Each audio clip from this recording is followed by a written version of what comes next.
आज दिल्ली के जंतर मंतर पर हजारों की संख्या में बैंकों के निजीकरण के विरोध में बैंक कर्मचारी एवं भारतीय पूर्व सैनिक बैंक कर्मचारी संघ ने भी अपना पूरा समर्थन दिया। बीकेएस के राष्ट्रीय अध्यक्ष मदन मोहन मौर्य व उनकी टीम ने भी बैंकों के निजीकरण का विरोध किया और केंद्र सरकार से मांग की कि बैंकों के निजीकरण को वापस लिया जाए, जिससे कि भारतीय पूर्व सैनिक बैंकों को अपनी नौकरी न खोनी पड़े। हर खबर की टीम ने बैंकों के निजीकरण के विरोध में आए मदन मोहन आदि से बात की। आजाद तोमर की रिपोर्ट, हर खबर दिल्ली जंतर मंतर। देश बचाओ, बैंक बचाओ, देश बचाओ, बैंक बचाओ, देश बचाओ। इंकलाब जिंदाबाद। प्राइवेटाइजेशन नहीं चलेगा, नहीं चलेगा, नहीं चलेगा। निजीकरण मुर्दाबाद, मुर्दाबाद, मुर्दाबाद। निजीकरण मुर्दाबाद, मुर्दाबाद, मुर्दाबाद। एआईबीओसी जिंदाबाद, जिंदाबाद, जिंदाबाद। हमारी एकता जिंदाबाद, जिंदाबाद, जिंदाबाद। बैंक बचाओ, देश बचाओ, बैंक बचाओ, देश बचाओ, बैंक बचाओ, देश बचाओ। बीकेएस जिंदाबाद, जिंदाबाद, जिंदाबाद, जिंदाबाद, जिंदाबाद, जिंदाबाद। सर, हम भारतीय पूर्व सैनिक बैंक कर्मचारी संघ के योद्धा हैं और हमारी जो ट्रेड यूनियन है वह ऑल इंडिया लेवल की सभी बैंकों के सभी रैंकों की ट्रेड यूनियन है। और आज जो विरोध यहाँ पर आईबॉक की तरफ से हो रहा है देश के बैंकों के निजीकरण के खिलाफ का, हम उसका पुरजोर तरीके से समर्थन करते हैं। और यह बैंकों का जो निजीकरण है यह आम जनता के साथ में और हर उस बेरोजगार युवक के साथ में धोखा है जो पढ़ाई लिखाई करने के बाद में अपने देश की सेवा करना चाहता है। देश की सेवा करने का मतलब जरूरी नहीं है कि वह देश की सीमाओं पर ही हो, वह बैंक जैसी सर्विस, पब्लिक सर्विस देकर भी देश की सेवा हो सकती है। और आज सरकार ने मनमानी कर रखी है कि जिस किसी भी बैंक को वो प्राइवेटाइज करना चाहती है और वो कर लेती है। तो आज जनता की आवाज के साथ में हम बैंक कर्मचारी अपनी आवाज मिलाकर कहना चाहते हैं कि हम जोरदार तरीके से सरकार के इस निर्णय का विरोध करते हैं। इंकलाब जिंदाबाद, इंकलाब जिंदाबाद। मदन मोहन जी, अगर हम पूर्व सैनिक की बात करें, जिस तरह बैंकों में उनको जॉब दी जाती है, मगर आप एक ही अपनी उसके द्वारा आवाज उठाते हैं बार बार जो उनके साथ अन्याय होता है, आखिर कहां तक आपकी कार्रवाई गई या फिर ऐसे ही विरोध प्रदर्शन आप लोगों के चलेंगे? सर, हम भारतीय पूर्व सैनिक बैंक कर्मचारी संघ की ओर से यह बात सरकार को अच्छी तरीके से बता देना चाहते हैं कि बैंकों के निजीकरण से जो एक पूर्व सैनिकों के जो रीसेटलमेंट का जो एक प्रोसीजर है और जो एक सरकार की ओर से एक तरीका है वो बहुत जल्दी और बहुत जोरदार तरीके से छिड़ने वाला है।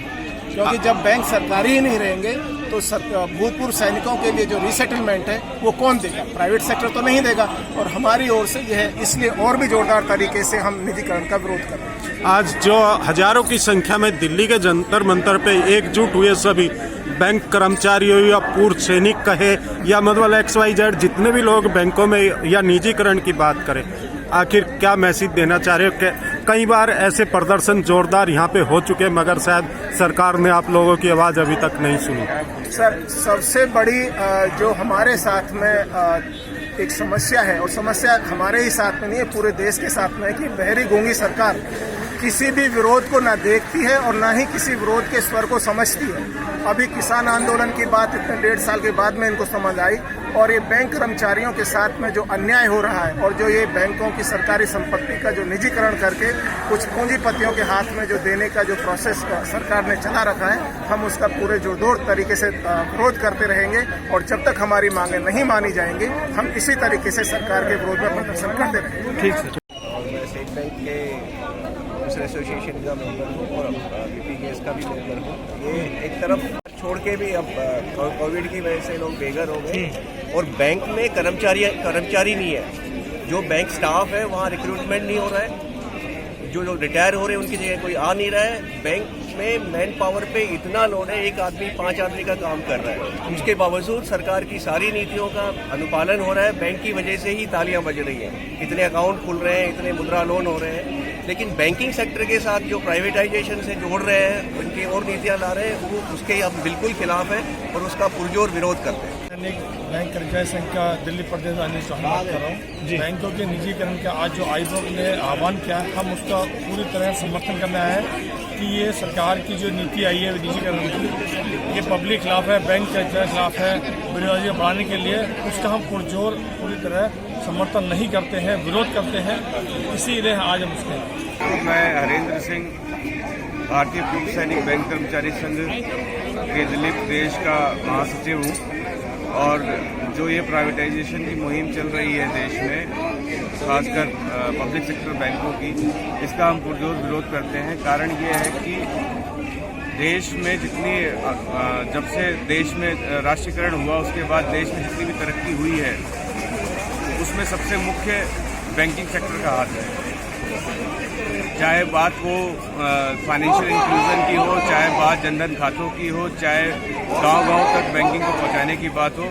जब पूरा एक सेटअप बैंक ने बना लिया, आज सरकार को लगता है कि वो जो बैंक है जो प्रॉफिटेबल नहीं है बिकॉज ऑफ एनपीए, तो अगर आप चेक करेंगे तो ऑलमोस्ट 70% जो एनपीए हैं वो बड़े बड़े कॉर्पोरेट हाउसेस को दिए गए हैं और उनका हेयर कट किया गया है ना। जो छोटे छोटे लोगों को रिटेल में जो हम लोन देते हैं वो लोन कभी भी एनपीए नहीं जाते हैं। अभी क्या चाह रहे हैं आप लोग? हम यही चाह रहे हैं कि भाई ये जो प्राइवेटाइजेशन की मुहिम जो सरकार ने चलाई है और जो तलवार लटकी हुई है बैंकों के ऊपर कि उसको प्राइवेटाइज कर दिया जाए, हम चाहते हैं कि ये ऐसा ना हो, क्योंकि अगर ऐसा हो गया तो बैंक जो है वो पूंजीपतियों के हाथ में चले जाएंगे, वही लेंडर भी होंगे और वही खुद लोन लेने वाले भी होंगे। जो पहले साहूकार वाली व्यवस्था थी वही व्यवस्था फिर से चालू हो जाएगी। धन्यवाद। Like, share and comment. To subscribe this channel, please press the bell icon.